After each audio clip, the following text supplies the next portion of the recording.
මේ හොරුන් කොච්චර සූක්ෂමද පොලිසියට අහු නොවෙන්න තරම්. මේ හොරකමට බැංකු නිලධාරීනුත් හවුල්ද. කොච්චර හොඳට හොරකමක් කරන්න මේ හොරකම මාස කීයක් තිස්සේ ප්ලෑන් කරපු දෙයක්ද කියලා අපි හැමෝටම තේරෙන දෙයක්. මේ හොරකම් වෙද්දි බැංකුවේ ඒ වගේම අපට කඩවල CCTV ක්‍රියාත්මක වුණේ නැත්තේ. ආයිබෝවන් සහෝදරවරුනි. ඔන්න ඉතින් සදෙක්සයි YouTube channel එකෙන් ගෙන තවත් වීඩියෝ එකකට සාදරයෙන් පිළිගන්නවා. අද අපි කතා බහ දක්වන්නේ මේ ළඟදී සිදු වුණු හොරණ බැංකුවකින් ලක්ෂ 350ක් ඒ කියන්නේ කෝටි 3.5ක මුදලක් කොල්ල කෑව හොරුන් කණ්ඩායමක් එක්ක ගෙතුණු කතාවක්. ඉතින් මේ කතාව අවසාන වෙනතෙක් ඇදලා ඉන්න කියලා ආරාධනා කරනවා. නැන ආ වීඩියෝෙන් කතා කරමු කොහොමද මේ හොරකම වුනේ කියලා.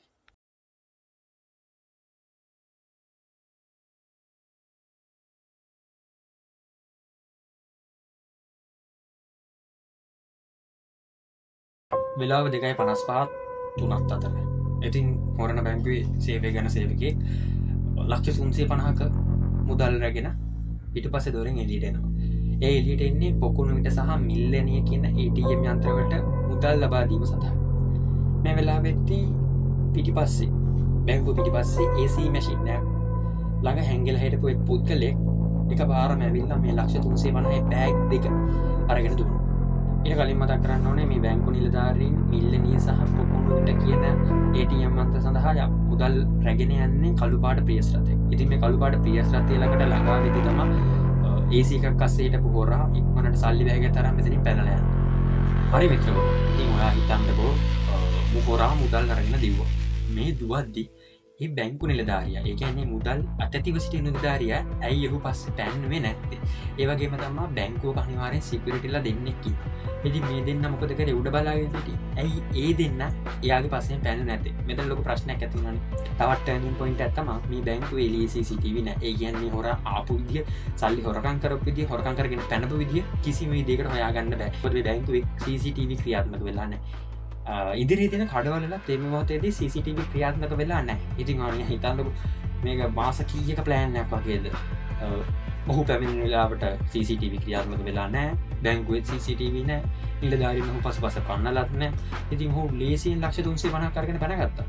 හරි සහෝදරවරුනි. ඉතින් අපි දැන් කතා කරමු මේක මාස්ටර් ප්ලෑන් එකක් කියලා අපිට හිතෙන්නේ ඇයි කියලා.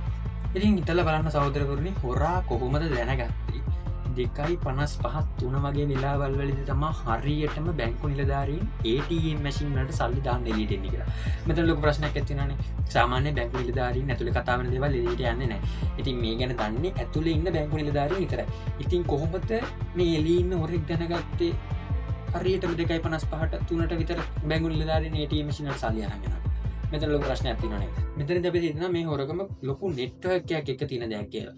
මොකද අනිවාර්යයෙන්ම මේ හොරා බැංකුවේ කෙනෙක් එක්ක කන්ටැක්ට් එකක් තියාගෙන ඉඳලා තියෙනවා. මොකද මේ හරියටම ඒ වෙලාවේදී ඒ තැනට ගානට වැඩේ කරන්න නම් අනිවාර්යයෙන්ම බැංකුවේ ඇතුළේ ඉන්න කෙනෙක් එක්ක ඔහුට සම්බන්ධයක් තියෙන්න ඕනේ. ඉතින් මේක අනිවාර්යයෙන්ම නෙට්වර්ක් එකක්. මේක පිටිපස්සේ ඉන්නේ සල්ලි හොරකම් කරපු හොරා විතරක් නෙමෙයි. මේකට ලොකු පිරිසක් සම්බන්ධ වෙලා තියෙනවා. තවත් විශේෂ කරුණක් තමයි ඔයාට අපිට හිතන්න පුළුවන් මේ හොරු හොරණ බැංකුවම තෝරගත්තද කියලා.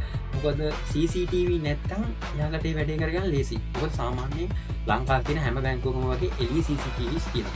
ඉතින් හොරණ බැංකුවේ විතර CCTV නැහැ. මේ වෙලාවේදී බැංකුව සමාගම ප්‍රකාශ කරනවා. ඒක හොඳ නැති දෙයක්. ඒක නීතියට පටහැනි.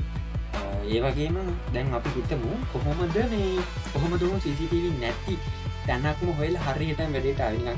මේක ඇත්තටම මනි හෙස් කතාවක්. හොඳට ප්ලෑන් කරලා ආපු දෙයක් කියලා වලට හිතෙන්නේ නැද්ද? ඉතින් හිතන්නකෝ CCTV කැමරා නැති තැනම මෙයා හොයාගත්තා කියන්නේ.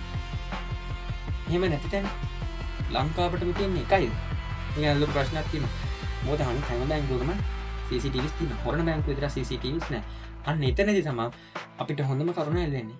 CCTVs නැති තැනට හොරා ඇවිල්ලා සල්ලි අරගෙන ගියා. ඔහු අල්ලගන්න විදියක් නැහැ. මොකද CCTVs නැහැ, සාක්ෂි නැහැ, කිසිම දෙයක් නැහැ. දැන් මේ කරුණ ඔක්කොම සලකලා බලමු. එතකොට අපිට හිතෙනවා මේක මාස්ටර් ප්ලෑන් එකක් කියලා. හොරා එළිය හිටියා. බැංකු නිලධාරියෙක් ඔහුට කතා කරලා කිව්වා මේ වෙලාවේදී ATM එකට සල්ලි දාන්න දෙන්නේ එළියට එනවා කියලා. එතකොට හොරාට පුළුවන් වෙනවා එයා හැංගිලා හිටපු තැනට එන්න. එතකොට මේ තැන CCTVs නැහැ. ඔහු එන විදිය හොයාගන්න බෑ, යන විදිය හොයාගන්න බෑ. ඊට පස්සේ මොකද මුදල් හොරකම් කරගෙන එතනින් දිව්වා. එතකොට නිලධාරීන් ඔහු පසුපස ගියෙත් නැහැ. සිකියුරිටිලා ඔහු පසුපස ගියෙත් නැහැ. ඔහු කඩයල් අස්සෙන් කොහෙට ගියාද කියලා හොයාගන්න විදියක් නැහැ. එතකොට මේක තේරෙනවාද මේක පාස ගානක් තිස්සේ ප්ලෑන් කරපු දෙයක්. මොකද මේ මෙහෙම පැනලා ගිහිල්ලා හැංගිලා ඉන්න තරම් ඔවුන් කොච්චර සූක්ෂම විදිහට මේක ප්ලෑන් කරලා තියෙනවා. CCTVs නැතික තම උන්ට ලොකුම උදව්වක් වෙලා තියෙන කලින් කරුණු කතා කරහම හිතෙන් ඇත්ද මේක නිලධාරියු සම්බන්ධ ලක්ෂ 350ක හොරගමක් කියලා. එතකොට මෑත ඉතිහාසයේ මෑතරියන්නේ ළඟදී ලංකාව තුළ මාස්ටර් ප්ලෑන් එකකට ගියපු හොඳම හොරගම කියලා අපිට මේක සඳහන් කරන්න හැකියාවක් තියෙනවා. මේ සහෝදරවරුනි මේ තොරතුරු බොහෝ ඒවා නිවැරදි. මම ගොඩක් තැන්වලින් හොයලා ගොඩක් අයගෙන් අහලා තමයි මේ තොරතුරු ගත්තේ. එතකොට සමහර තොරතුරු තියෙනවා උපකල්පන වෙන්න පුළුවන්. සාමාන්‍යයෙන් උපකල්පනයක් කියන්නේ අර බැංකු නිලධාරී සමග සම්බන්ධයක නම් ගොඩක් අය දන්න දෙයක් බැංකු නිලධාරීගේ සම්බන්ධයක් තියෙන්න ඕනේ කියලා. සිකියුරිටිස්ලා පන්නපු නැති එක කියන ඒවා සාමාන්‍ය උපකල්පනය කරලා කියන කතා. ගොඩක් දේවල් හොයලා බලලා තමයි වීඩියෝ එකට දාලා තියෙන්නේ. ඉතින් ඔය විදිහට තමයි පුරණ බැංකුව ගැන බැංකුවේ වුණ හොරගම ගැන වීඩියෝ එක ඉවර වෙන්නේ. මේක මාස්ටර් ප්ලෑන් නැත්නම් එහෙම නැත්නම් කොහේ වුණ හොරකමද කියලා කමෙන්ට් එකක් දාන්න.